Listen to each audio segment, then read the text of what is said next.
सुनीति की छोटी बहन थी, उसी से उनका विवाह हुआ।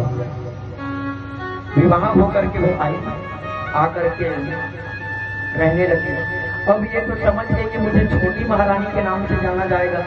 तो देखिए बहन ही है, लेकिन आज क्या करने लगी, आज वो सुनीति को उसके राजमहल से भगाने का प्रयोजन बनाने लगी। और आज महाराज प्रयोजन में वो सफल हो। जैसे ऐसे तो ना भगा सकी, तो एक उपाय निकाली। कहा महाराज, मैं ना एक महात्मा के पास गई थी।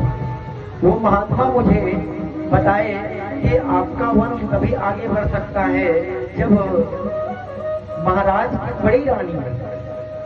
बोले एक वस्त्र में, एक घड़े में दही लेकर के वन में निकले और एक वर्ष तक उस मटके के घड़े के दही की रक्षा करते हुए एक वस्त्र में बिताए वन में, तब आपका वंश आगे चल सकता है। और जैसे ये माता सुनीति सुनी, तो माता सुनीति कहने लगी, ठीक है, अगर वंश आगे बढ़ता है तो मैं ऐसा करने को तैयार हूँ। और वह निकल गई। लेकिन जब वह गई तो गर्भवती रोज ही गर्भ में आ चुके। अब इधर ये राजपाट संभालने लगी, अकेले हो गई। अब इसका मन प्रफुल्लित होने लगा, सोचने लगी कि अब अकेले मैं महारानी हूँ, मैं बड़ी रानी हूँ। आगे चल करके महाराज इससे भी एक पुत्र हुए। और जब माता सुनीति गई तो एक आश्रम में उनको स्थान मिला। और जैसे ही आश्रम में स्थान मिला तो वो आश्रम में रह करके इनको ध्रुव जी महाराज को जन्म हुआ। इधर एक पुत्र का जन्म हुआ, इनका नाम रखा गया उत्तम। उधर देखिए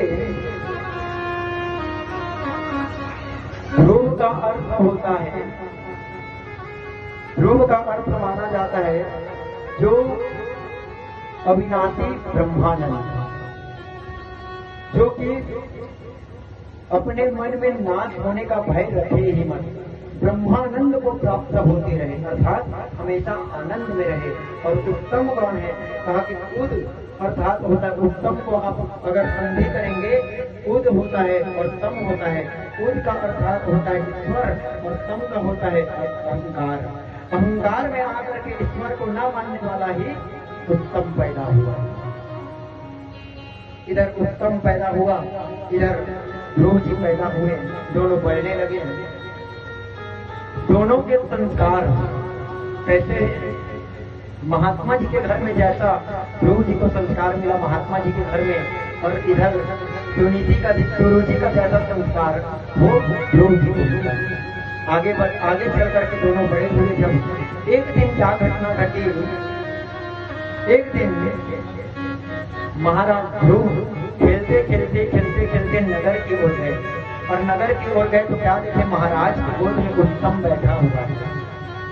उत्तम बैठा हुआ है, तो इसकी भी इच्छा हुई, जानते थे कि महाराज मेरे पिता हैं, जाकर के उनकी गोद में बैठने की इच्छा हुई।